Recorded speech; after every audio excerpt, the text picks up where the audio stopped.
La série commence avec un homme disant au président que le discours national commencera dans 1 minute et il regarde sa montre en demandant si cela fait déjà si longtemps. Et son assistant lui dit que l'électricité sera rétablie dans tout le pays très bientôt. Le président se lève et joint les bras en regardant directement la caméra. Et il se salue lui-même en tant que président nommé Jang-wan en lui envoyant un texto disant qu'avant de commencer, il a une demande à faire et qu'ils doivent s'assurer que tout le monde autour d'eux regarde la diffusion car le plus de citoyens possible doit la voir.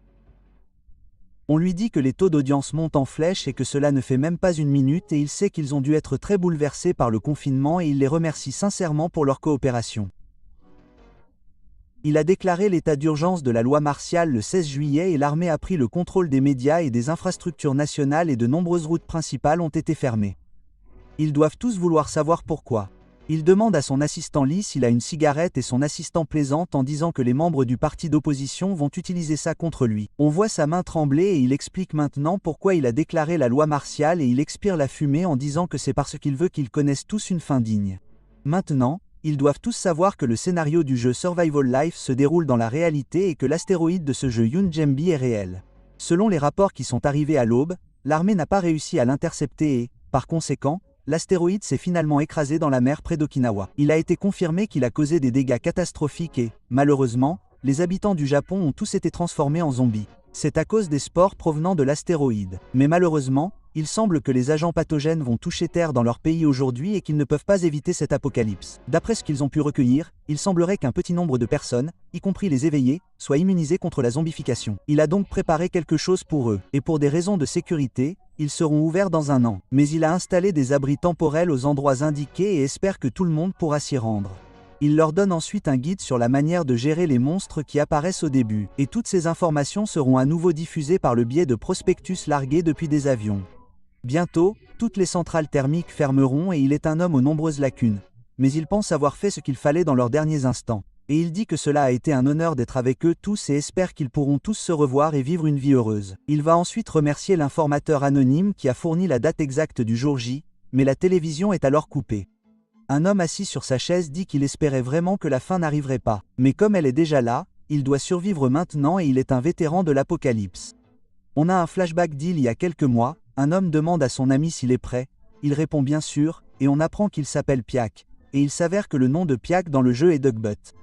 Il dit que s'il perd le pari d'aujourd'hui, il en sera à sa 3e défaite consécutive, et son ami, qui est habillé de façon déjantée, dit que s'il fait 3-0, il est en gros un haricot jaune. Un autre mec qui est tout aussi déjanté. Il s'appelle Survivor One, et on va l'appeler One. Et il dit qu'il continue de se faire voler sa victime parce qu'il essaie de la forcer, demandant à un autre homme s'il a tort et s'il est censé être Robin des Bois, mais il a un rôle de Kibop sur la tête. On va l'appeler Kimop. Kimbop dit qu'ils ne sont rien sans leur mouvement tape à l'œil. Et To est également prêt à tout déchirer. Et l'un d'eux dit qu'il leur donnera 1 minute d'avance. Et To dit qu'il espère bien ne pas regretter ses mots. Tout cela se passe dans le jeu Survival Life. To et Piak chargent la horde. On en apprend plus sur le fait que le jeu n'est qu'un jeu apocalyptique mélangeant zombies et monstres fantastiques, et qu'il se vantait d'un niveau de difficulté démentiel qui faisait que même les joueurs coréens les plus acharnés avaient peur d'y toucher. Et il s'est hissé au sommet des classements dès sa sortie. Mais cette célébrité n'a pas duré longtemps puisqu'il est mort peu de temps après sa sortie. Après 1 année entière, il n'y a plus que 4 joueurs simultanés et ils disent à Kibop de porter le coup de grâce. Il les remercie pour leur offre, puis il bande son arc et le lance en avant en lui faisant un trou dans la tête. On apprend qu'il s'agit en fait d'un jeu vraiment merdique. Après leur petite chasse, on voit que le pari est terminé. Ils sont maintenant tous en train de se détendre. L'un d'eux leur demande s'ils ont autre chose à jouer et ils lui répondent que s'ils le savaient, ils ne seraient pas là à faire ces paris stupides. L'un d'eux acquiesce, disant que le jeu est tellement ennuyeux, mais qu'il n'y a vraiment plus rien à faire. Et Piak dit que ce ne serait pas bizarre s'il fermait les serveurs aujourd'hui. L'un d'eux est d'accord, mais To dit qu'il a besoin d'un peu d'excitation et de dopamine, alors il pourrait bien aller jouer à Counter-Strike. Kimbop dit qu'il leur a dit d'y aller doucement, et l'un d'eux demande au groupe s'ils veulent tous jouer à un autre jeu, mais To dit que son corps ne peut pas supporter aucun de leurs jeux pour le moment, ce que Piak accepte. Kibop leur dit à tous de venir voir ce truc, et ça fait un moment qu'ils n'ont pas vu de message dans le chat. On voit quelqu'un du nom de Noob demander si quelqu'un est là et il a le tag PC à côté de son nom, ce qui signifie qu'il s'agit d'un véritable noob. Maintenant, le jeu compte 5 joueurs simultanés et une blague dit que le jeu est en plein essor. Kimbop leur donne le guide du tutoriel et Noob les remercie en disant qu'ils sont très gentils et qu'il les contactera une fois qu'ils auront terminé le tutoriel. Après 2 heures d'attente patiemment, Noob dit qu'il n'arrive pas à croire que c'est le tutoriel, mais que c'est trop dur, alors il va abandonner. L'un commence à être frustré, disant qu'ils finissent toujours par abandonner. Et To dit qu'ils continuent de mettre à jour le contenu, mais qu'ils n'ont jamais pensé à baisser la difficulté. Et Piak acquiesce, disant qu'il n'a aucune idée de ce qui se passe dans la tête des développeurs. L'un leur dit qu'il va se déconnecter pour la journée, et qu'il espère qu'ils passeront tous une bonne nuit. Et Kimbop l'appelle, lui demandant s'il sera de nouveau là demain. Et l'un attend une seconde avant de dire probablement. Kimbop dit que dans ce moment de silence, il pense que To et Peck l'ont également ressenti, et ils se sont tous les deux déconnectés en disant qu'il était temps de retourner dans la vraie vie et que leur voyage était arrivé à sa fin. Il dit qu'il espérait qu'il rejoindrait son stream, mais qu'il ne voulait pas le lâcher.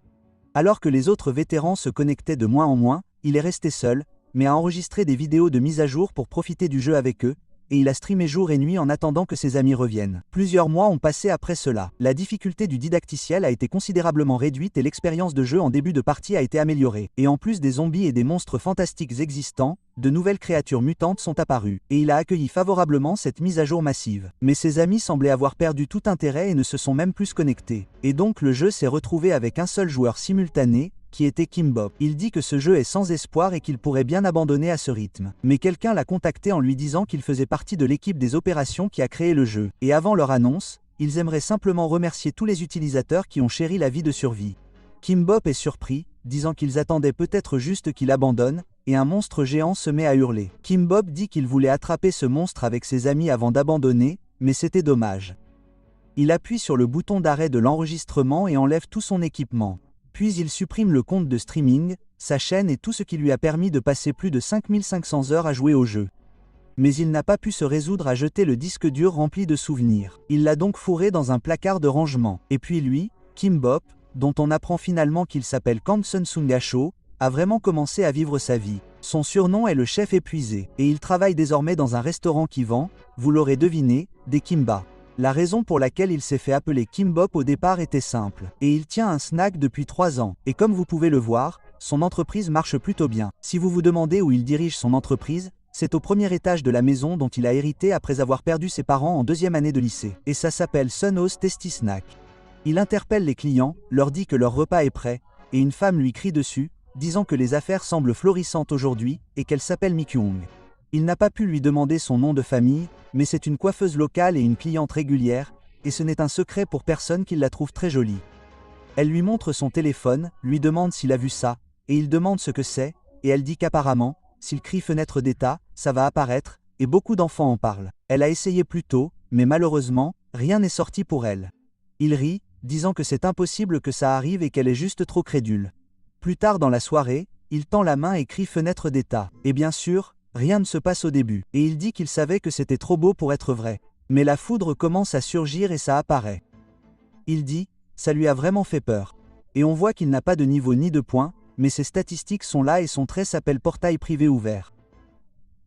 Il dit qu'il a l'impression d'avoir déjà vu ça quelque part, puis il reconnaît que c'est la fenêtre de statut de Survival Life, mais c'est un peu différent parce que le jeu n'avait pas le système d'échange et il dit que le trait est un peu nul et il décide de le tester en ouvrant le portail. Il apparaît devant lui et il dit que c'est dingue et que ça ressemble exactement à la porte du labyrinthe du jeu. Il se demande si c'est vraiment le système de jeu, mais dit que ça ne peut pas l'être. Et si c'était réel, il y aurait au moins un article sur Yunji ou quelque chose comme ça. Et puis il le cherche. Et, il y en a vraiment un. Il commence à paniquer, disant que ce nom pourrait n'être qu'une coïncidence. Et il est trop tôt pour tirer des conclusions hâtives. Mais si c'était réel, et si c'est vraiment le cas, il pourrait y avoir une sorte de preuve à la place de son portail. Point. Sunho se dit alors d'attendre car il est trop dangereux d'y aller sans plan. Après avoir changé d'avis, il utilise une louche et la plante au fond du portail pour voir ce qu'il y a au sol. Il retire de la terre en disant que cela signifie que l'autre côté n'est pas un labyrinthe au moins et que ce portail pourrait juste être quelque chose comme une distorsion qui le téléporte quelque part sur Terre. Il fait quelques préparatifs en disant qu'il est temps pour lui d'y aller et on le voit avec un sac à dos rempli de fournitures. Une fois à l'intérieur, il est surpris car ce qu'il voit est un magnifique paysage et il se demande si c'est réel.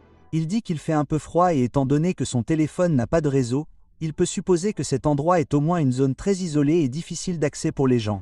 Il sort un marqueur et commence à dessiner sur les arbres, en disant que puisqu'il n'y a aucun moyen de confirmer où il se trouve, le plus important est de trouver des preuves. Il devrait donc laisser des marqueurs pour se guider. Alors qu'il descend et s'enfonce dans la forêt, il dit que la merde le tue, se demandant pourquoi c'est si gros, et il prie juste pour que quelque chose apparaisse. On voit des yeux le scruter depuis la forêt, et il bondit droit devant lui, l'effrayant, et ce n'est autre qu'un cerf de la vallée. Il dit qu'il reconnaît le nom, et le fait qu'une fenêtre système s'est ouverte signifie que cet endroit n'est pas la Terre.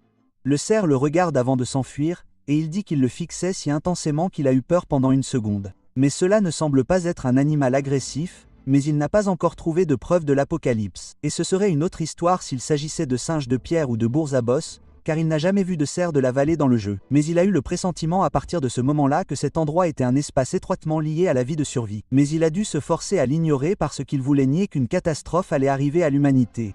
Mais cet espoir fut de courte durée, car il finit par trouver exactement cela. C'est alors qu'il aperçoit un arbre doré avec une pomme solaire, qu'il enlève en disant que tout devrait bien se passer et qu'il commence à la manger. La fenêtre d'état lui indique que son endurance a été légèrement restaurée grâce à l'effet de celle-ci et une faible lueur dorée commence à envahir son corps.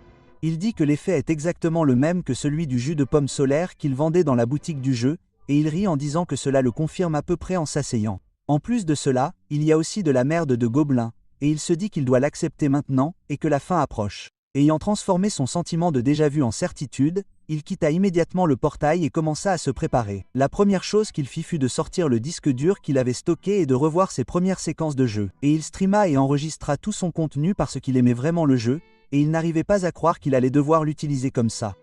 Selon le jeu, il a la date à laquelle l'astéroïde a frappé, et il regarde sa date actuelle, disant qu'il reste 32 jours avant l'apocalypse. En y repensant, le jeu était peu convivial et plein de mécanismes ennuyeux, et le plus con de tous était la maladie de la mort de fer. C'était un phénomène qui faisait littéralement s'effriter tout le métal, et il balayait les zones infestées de spores de zombies comme une réplique 5 heures plus tard, ramenant instantanément la civilisation humaine à l'âge de pierre. Bien sûr, la maladie de la mort de fer disparaît selon la région. Le problème, c'est que cela prend entre 6 mois et 1 an. Mais cette catastrophique maladie de la mort de fer n'avait plus aucun sens pour lui maintenant que le trait lui avait donné son portail privé et ce n'était qu'une hypothèse. Mais il ne devrait pas pouvoir passer par le portail. Après avoir terminé son analyse initiale, il a utilisé l'argent qu'il avait économisé et a acheté toutes sortes de fournitures de survie telles que des armes, de la nourriture, des outils et des médicaments, ainsi que d'autres choses dont il avait besoin pour être autonome. Il commence à lire quelques forums de discussion, se demandant comment ils font tous pour être aussi insouciants alors qu'ils ont des fenêtres de statut comme lui. Dès le matin venu, il achète des tonnes de fournitures, et sur le chemin du retour, il achète un arc de chasse de 60 livres. Et puis il se dit en chemin qu'il réagit peut-être de manière excessive. Si ça ne vient pas, alors ce n'est pas grave et il devra se battre pendant 2 ou 3 ans pour récupérer tout son argent. Mais quand il rentre chez lui, il décide de tout donner et d'installer une pancarte pour dire à tout le monde que le magasin est temporairement fermé pendant quelques mois pour rénovation. Il ne sait toujours pas s'il doit le faire ou non, car c'est pratiquement une décision qu'il a prise du jour au lendemain. Mi-kyung l'appelle alors pour lui demander s'il va vraiment fermer le magasin et il dit que ce n'est pas ça. Il va juste faire quelques travaux de rénovation et elle dit qu'il a dû gagner beaucoup d'argent à ce moment-là. Il lui dit que la boutique est vieille, mais qu'il a quelque chose à faire, alors si elle veut bien l'excuser, il va partir. Elle l'appelle pour l'arrêter, mais n'a pas le courage de finir sa phrase et lui dit qu'elle le verra plus tard. Il se demande ce qu'elle essayait de dire, et c'était une situation où il aurait pu facilement demander, mais il a gardé le silence à la place parce qu'il a des choses plus sérieuses dont il doit s'occuper. Il ouvre le portail et retourne à l'intérieur. Il dit que son style de jeu était celui d'un planificateur, et qu'il élabore des stratégies détaillées pour surmonter les défis, et que c'est pour cela qu'il manquait de compétences physiques parmi les vétérans. Si vous vous demandez pourquoi, c'est parce que dans le jeu, les statistiques ne sont pas accordées en montant de niveau. Elles sont gagnées grâce aux résultats de la chasse et de l'exploration. Il place une cible et tend les cordes de son arc, se demandant si cela fonctionnera vraiment. Et il dit que c'est beaucoup plus facile à dessiner qu'il ne le pensait. Bro regarde un tutoriel YouTube sur l'utilisation d'un arc. Il écoute le gars et prépare son arc, se remémorant ce qu'il a ressenti en tirant dans le jeu, puis tire son premier coup, touchant la cible. Il se demande s'il n'était pas un légal dans sa vie passée, disant qu'il n'arrive pas à croire qu'il a vraiment réussi à le faire du premier coup. Mais il ne peut tirer la corde qu'environ 5 fois au maximum en ce moment, car elle lui déchire les mains. Donc, à partir d'aujourd'hui, il va se lancer dans un entraînement de force intensif. Après avoir terminé la préparation de base, il est passé à l'étape suivante. Il doit s'occuper de 2 choses. La première est de déterminer s'il peut chasser des monstres comme il le fait maintenant, et la deuxième est de construire une cachette où il pourra stocker ses fournitures. Bien sûr, en attendant que les armes et les fournitures qu'il a commandées arrivent, il ne prévoit pas de faire quelque chose de stupide comme essayer de prendre le contrôle d'un nid ou quoi que ce soit d'autre. Il a un autre fils, Apple, et il dit que c'est en se préparant à toutes les situations futures qu'il a pu rester un vétéran du jeu.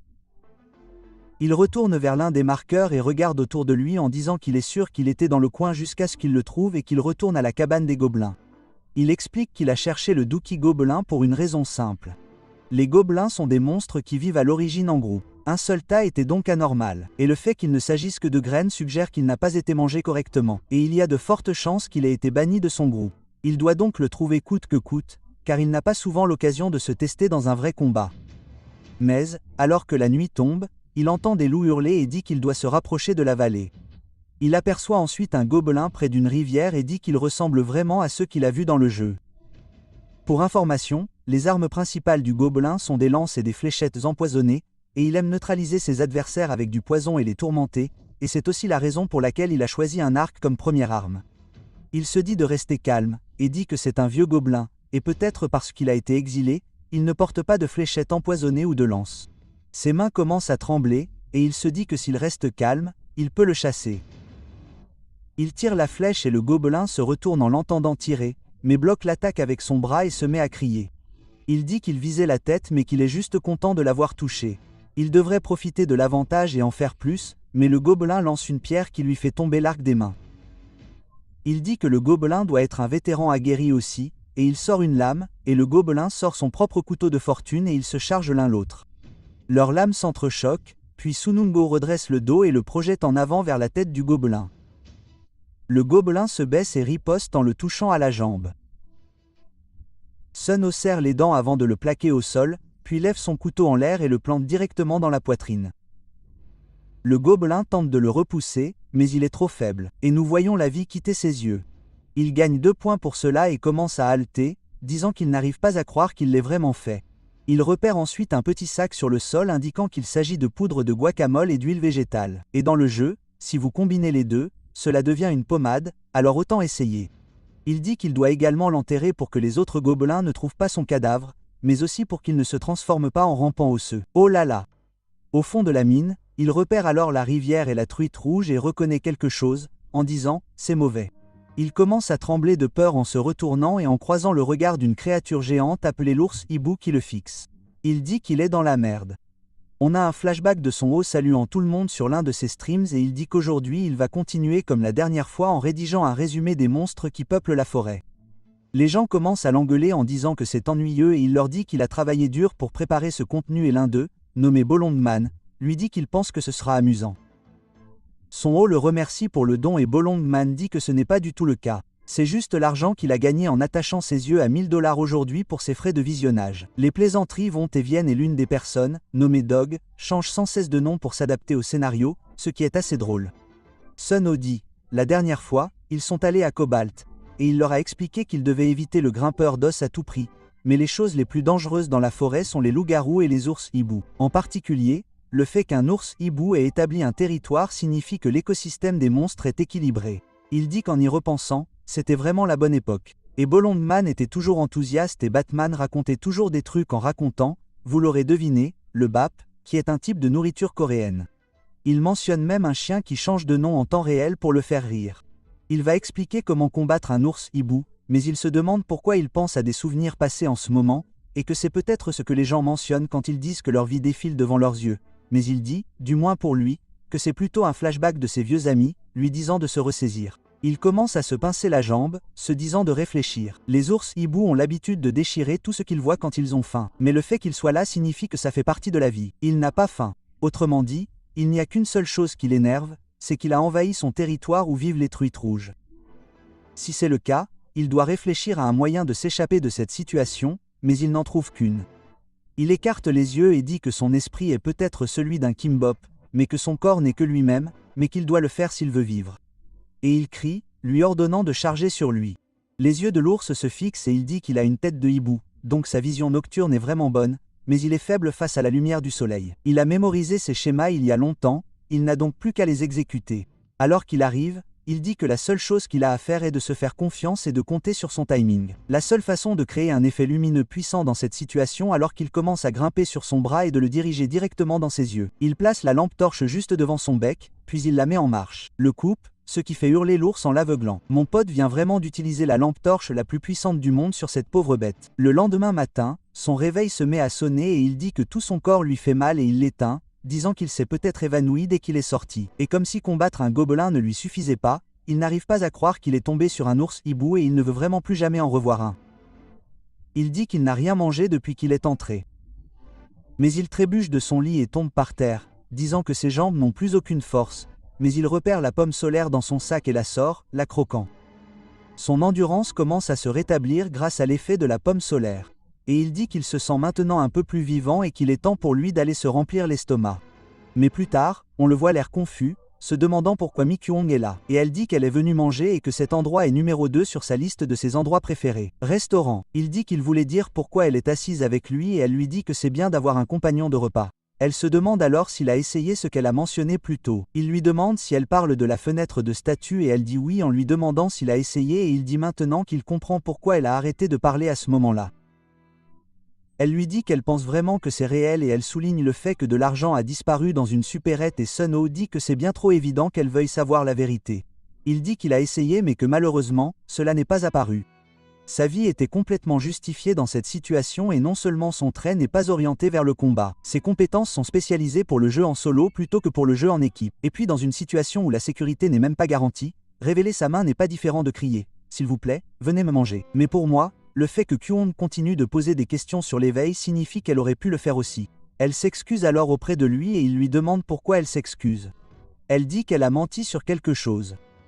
Il dit qu'elle a l'air d'être une bonne personne et qu'elle n'a pas besoin de le lui dire maintenant car ils ont encore le temps. Elle pourra donc le lui dire plus tard, quand elle sera assez courageuse. Il dit qu'après avoir dit qu'il rentrait chez lui et que des colis étaient en train d'être livrés devant chez lui. Il dit que ces types sont les meilleurs livreurs et il le remercie pour son travail acharné. Quel tchad!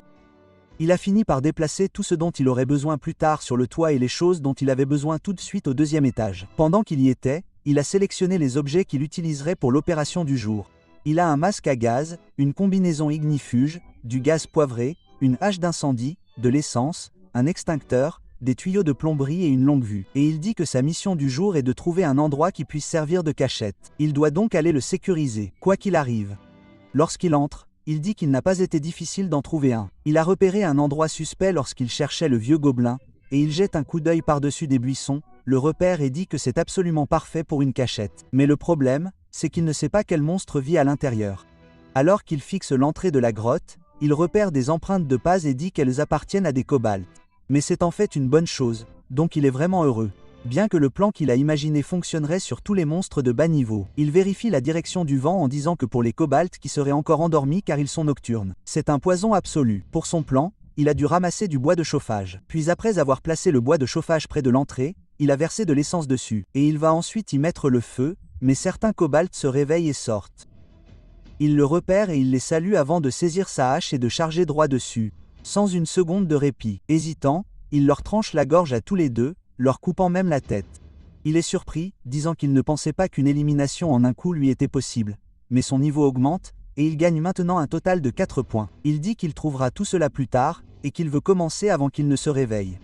Il laisse tomber son briquet sur le bois de chauffage et dit que dans le jeu, tous les monstres de bas niveau ont une chose en commun. Ils sont vulnérables aux phénomènes soudains. Bien sûr, les brûler directement serait mieux que de simplement les enfumer. Mais en tant que nouveau locataire, cela rendrait le nettoyage extrêmement pénible. Par conséquent, la stratégie qu'il a choisie était simple. Les affaiblir en les plongeant dans un état de confusion. Lorsqu'ils chargeaient dehors pour reprendre leur souffle, il les anéantissait d'un seul coup. Il dit qu'il pensait qu'au moins 5 sortiraient puisqu'une meute de kobolds en contient généralement 7, mais il suppose que non, et cela signifie qu'il ne restera plus que 3 individus après qu'il les aura tués. Il le repère et commence à charger directement sur lui. Il redresse sa hache, et glisse vers l'avant, envoyant l'un d'eux voler. L'autre bondit sur lui dans les airs, et on voit qu'il s'y est préparé en utilisant du gaz poivré, ce qui le fait hurler et pleurer sur le sol.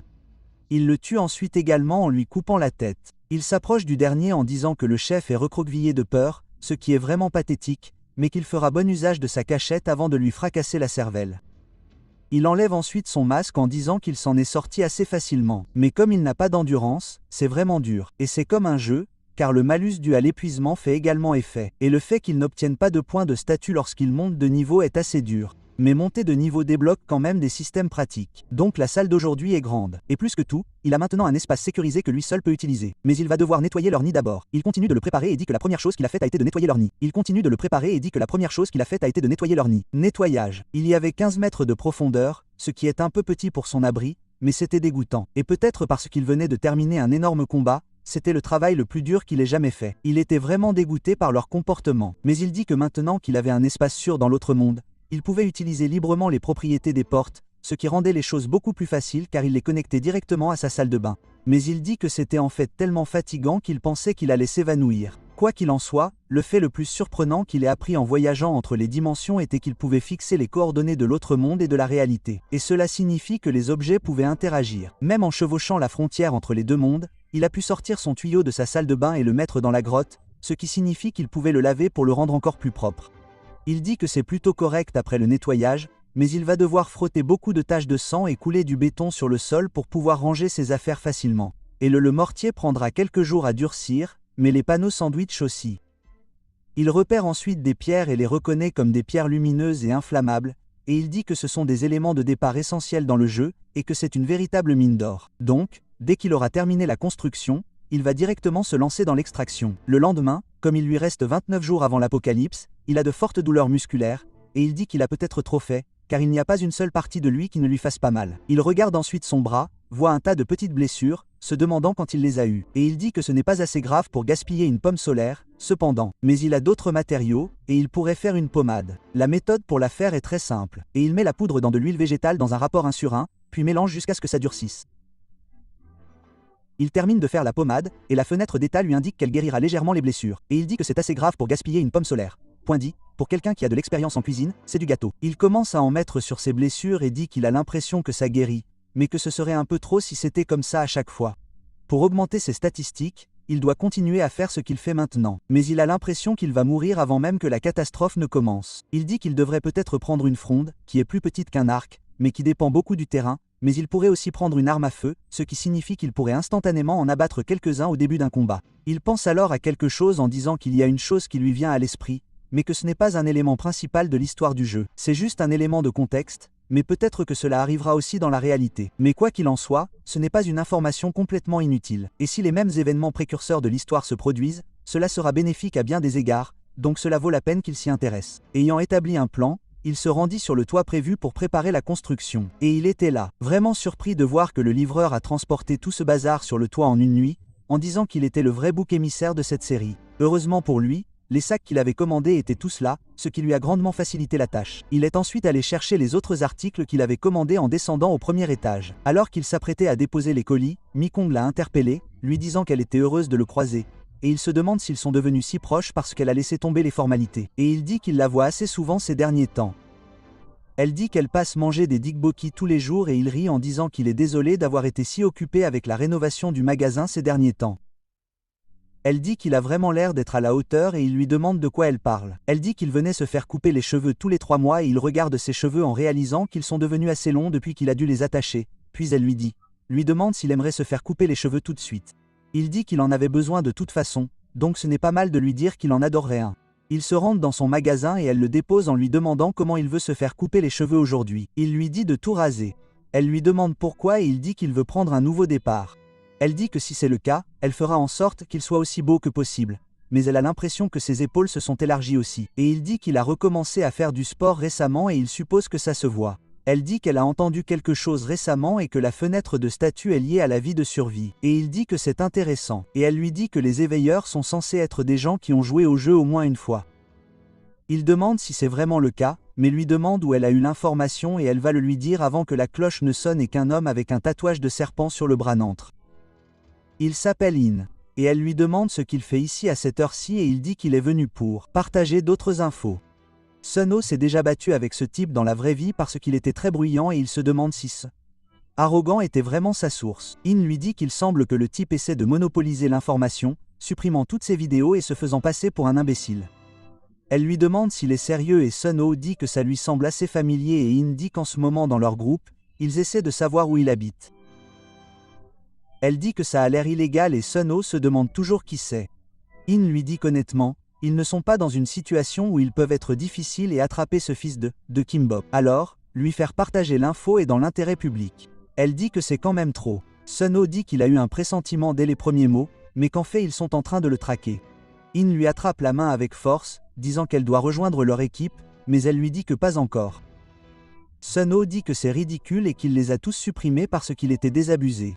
Et il n'essaie pas de monopoliser quoi que ce soit. Il n'a même pas eu le temps d'y penser. In lui prend les ciseaux des mains et l'attrape par l'épaule, en disant qu'elle est tellement frustrante. Il lui dit que c'est exactement comme jouer au jeu. Sunungo le traite de dégoûtant, faisant comme s'il savait tout, et In dit que Sis avait juste posté ces infos. Il n'aurait jamais eu à faire ça. Sunho se demande pourquoi il parle comme s'il l'avait déjà attrapé, et In lui dit une fois de plus qu'il ne peut pas attendre longtemps. Sunho se demande si la communauté est vraiment inondée de mauvaises choses à son sujet, et si c'est le cas, peut-être que c'est lui qui devrait discuter de l'information. In lui dit de prendre une décision, et Sun Kao l'interpelle, disant qu'il ne sait pas de quoi il parle, mais qu'il pourra sûrement en discuter plus tard. In lui demande qui diable il pense être, et Sun Kao lui saute dessus en lui disant d'aller se faire voir pendant qu'il est là. Il demande gentiment, à moins qu'il ne veuille se faire humilier à nouveau comme la dernière fois. In a un peu peur et dit qu'il semble que ce n'est pas son jour, alors il va partir. Mikyun lui dit au revoir puis soupire de soulagement quand il est parti. Sunungo lui dit qu'il veut échanger ses numéros au cas où, car ce type est une mauvaise nouvelle. De retour chez lui, il a mis de côté les travaux un moment et s'est même rasé, mais il a allumé son ordinateur et s'est renseigné sur le forum. Et il s'avère que tout le monde essayait de savoir qui il était dans la vraie vie, allant même jusqu'à le menacer de mort. Et la personne qui a divulgué l'information importante en avance a été détestée, mais il a vu une pièce d'identité qui semblait être celle de la personne qui aboyait sur Mikong. Sunho le traite de fou, lui demandant s'il a vraiment fait l'effort de se créer un surnom, car cela nécessite une véritable vérification. Et il dit que les messages qu'il a publiés étaient toujours remplis de jurons à son sujet. Mais il a également mentionné qu'il essayait de séduire Mikong. Aïe! Sunho le traite de fou, une ordure, disant qu'il a éteint son ordinateur, dégoûté par l'humanité. Bien sûr, il en avait juste marre. Il n'est pas vraiment mentalement brisé, mais il a aussi l'impression que ses idées s'éclaircissent. Il ouvre sa porte, disant que pendant les 2 jours suivants, il s'est plongé dans le travail de la cachette. Il a extrait des pierres avec une pioche pour évacuer la vapeur et a étalé le mortier, l'a mélangé à l'eau et l'a lissé uniformément sur son sol. Après avoir terminé le travail, il est sorti pour attendre que le mortier sèche. Et en regardant la lune se lever, une pensée lui est venue. Œil pour œil, et injustice pour injustice. Ce n'est pas un héros, il n'a donc pas besoin d'un grand sens de la mission, car au final, il a juste besoin de survivre. Et juste après avoir pris cette résolution de faire demi-tour, il a entendu un bruit familier. Il s'est retourné en se demandant si c'était bien ce qu'il pensait. Et ce n'était autre qu'un insecte rampant. Et il dit qu'il n'arrive pas à croire que ce fils de ait dû se montrer maintenant. Son humeur est déjà complètement nulle. Sa mâchoire commence à claquer de plus en plus fort jusqu'à ce qu'il y ait une énorme explosion. Nous avons tous vécu cela sur Minecraft. Peu de temps après l'explosion, nous voyons Sunho allongé sur le sol et sa main commence à trembler alors qu'il se réveille en sursaut et il se demande ce qui s'est passé. Mais il se souvient ensuite de l'explosion d'un rampant osseux, mais il se demande comment il a survécu. Il se rejoue donc la scène dans sa tête. Lorsqu'il a confirmé son apparition, il était déjà sur le point d'exploser. Il a donc réussi à peine à créer de la distance, ce qui explique probablement pourquoi il est toujours en vie, mais il n'est pas indemne. Et lorsqu'il regarde ses bras et ses épaules, il y a des fragments d'os dedans. Il ouvre sa fenêtre de statut, nous montrant que son niveau et ses points ont augmenté, ce qui signifie qu'il est considéré comme vaincu, tout comme dans le jeu. Alors qu'il regarde les statistiques, sa vision devient floue pendant une seconde et il dit que ce n'est pas bon. Il ouvre le portail qui le ramène immédiatement chez lui et commence à avancer. Traitement et il retire les fragments d'os puis les applique avec de la pommade. Après avoir appliqué la pommade, il s'est rapidement bandé. Mais juste après avoir terminé ce processus, il s'est assommé sur son canapé. Il s'est ensuite réveillé au soleil en disant qu'il allait mourir tôt à ce rythme, mais qu'il aurait également dû vérifier si les premiers soins avaient fonctionné avant de dormir. Lorsqu'il se réveille, il voit que ses statistiques ont augmenté, bien qu'elles soient toujours en baisse par rapport à leur niveau habituel. Mais heureusement, il semble que cela ait fonctionné. Mais il se demande d'où le rampant osseux est soudainement apparu. Bien que la forêt soit vaste, il n'est pas si étrange que quelque chose surgisse soudainement, et il suppose qu'il devrait augmenter sa statistique de perception, qui augmente les capacités de détection. La première façon d'augmenter les statistiques dans le jeu consiste à faire quelque chose à plusieurs reprises, ce qui permet de gagner de l'expérience. Et la deuxième est d'obtenir des objets avec des statistiques. Mais le jeu est super hardcore. Pour obtenir des objets avec des statistiques, vous deviez vaincre des monstres qui étaient plus élevés que vos propres statistiques ou ceux correspondant à des événements. Mais même à ce moment-là, c'était du pur RNG. Et quand il farmait les mêmes monstres, il n'obtenait jamais vraiment ce qu'il voulait. Il explique qu'une fois, il a obtenu une compétence appelée Instinct Sauvage d'un monstre de haut niveau, mais bien sûr, la compétence ne lui convenait pas. Mais peu importe, il veut savoir comment obtenir des objets dans sa situation actuelle. Et pour le découvrir, il a décidé d'examiner l'histoire de fond dont il se souvenait la dernière fois. L'histoire de fond contient de nombreux phénomènes qui se sont produits avant la chute de la météorite. Et en d'autres termes, si tout se passe bien, il y a une possibilité d'acquérir des objets avant même que l'apocalypse n'arrive. Bien sûr, ce n'est que le postulat que les phénomènes se produisent dans la réalité et que des monstres puissants apparaîtront. Il clique sur l'historique, mais après avoir lu attentivement l'histoire de fond pendant un bon moment, il apprend qu'il y en aurait 3 au total. Le navire russe étant le dernier et les hobgoblins avant cela. Il n'y a pas d'autres informations sur le hobgoblin, mais le premier qu'il a trouvé était le cadavre d'un orque sur une montagne. Il dit que s'il veut arriver à l'heure, comme c'était le 26 dans l'après-midi, il doit arriver le 25 au matin et il se redresse en disant qu'il doit se préparer rapidement. Mi Kyung appelle alors son téléphone et se demande ce qu'elle appelle à cette heure-ci. Il se dirige vers un café où elle lui demande s'il va bien et il lui demande pourquoi elle est inquiète. Elle lui dit que c'est son expression, mais aussi qu'il porte une chemise à manches longues et un pantalon. Il dit qu'il n'est tout simplement pas dérangé par la chaleur, mais trouve un peu effrayant à quel point elle est perspicace en disant que l'intuition d'une femme est terrifiante. Elle demande si c'est peut-être le fait que sa coupe de cheveux ait été interrompue, et il dit que ce n'est pas ça non plus. Elle lui dit que c'est un soulagement, mais parce qu'elle avait assez peur de tout ça. Sunungori, disant qu'il est vrai qu'il déteste ce, car l'hiver dernier, il a fait du grabuge après avoir modifié illégalement son camion, et se battait avec des personnes âgées qui avaient l'air faibles. Le mec est un vrai con. Elle lui demande si c'est vraiment arrivé, disant qu'elle n'avait aucune idée qu'il était ce genre de personne. Et Sun-ho dit qu'elle ne le saurait pas puisqu'il le faisait toujours tôt le matin, mais il veut qu'elle en vienne au fait et lui demande pourquoi elle l'a appelé. Elle dit que si ça ne lui pose pas de problème, elle a besoin de son oreille un moment. Elle lui chuchote ensuite qu'elle est une éveillée. Il se demande pourquoi elle en parle avec lui, disant qu'il devrait suivre l'humeur et il lui dit qu'il est jaloux car il ne s'est pas encore réveillé. Elle dit qu'elle est désolée de s'être sentie mal d'avoir menti et il lui dit que ce n'est pas grave car il n'a jamais mal compris puisqu'il sait quel genre de personne elle est, mais il est content qu'elle partage constamment des informations et lui parle. Grâce à elle, il se sent un peu mieux si cela a du sens. En fait, il était nerveux à cause des travaux de rénovation, mais il est content d'être venu lui parler. Elle, mais en attendant, il va aller étudier la survie dans le jeu. Il la verra la prochaine fois. Il suppose que c'est bien de rencontrer des gens avec un caractère décent parce que ça lui fait vraiment plaisir de lui parler. Mais il va sur internet pour acheter un drone afin de repérer la forêt et louer une voiture pour le voyage. Il s'allonge ensuite en disant qu'il veut essayer de bien dormir pour optimiser sa condition. Le lendemain, dès l'aube, il commence à fabriquer du matériel pour chasser l'orque. Et écraser la pierre d'allumage demanderait beaucoup de précautions car si on la frappe mal, des étincelles jailliraient. Vient ensuite la pierre lumineuse. Elle avait également des problèmes car elle jaillissait de la lumière, et elle lui piquait toujours les yeux même à travers un masque de soudeur. Mais elle est fiable, il va donc devoir faire avec. Après avoir terminé la configuration de base pour attraper un orque, il versa du sucre, de l'essence et divers solvants organiques mélangés à un agent durcissant pour solidifier la poudre de pierre d'allumage et un peu de résine. Il la posa sur un bureau à l'intérieur de son abri, et il se dirigea vers la pierre lumineuse. Retour à la réalité, il inspecte le garage de la voiture de location et dit que c'était une bonne idée d'en prendre un car il y a mis tout ce dont il avait besoin. Il monte ensuite sur le siège conducteur en disant qu'il est temps d'aller chasser un orque. Si vous avez regardé jusqu'à la fin, abonnez-vous pour plus de vidéos comme celle-ci. Laissez un like ou un commentaire pour aider la chaîne.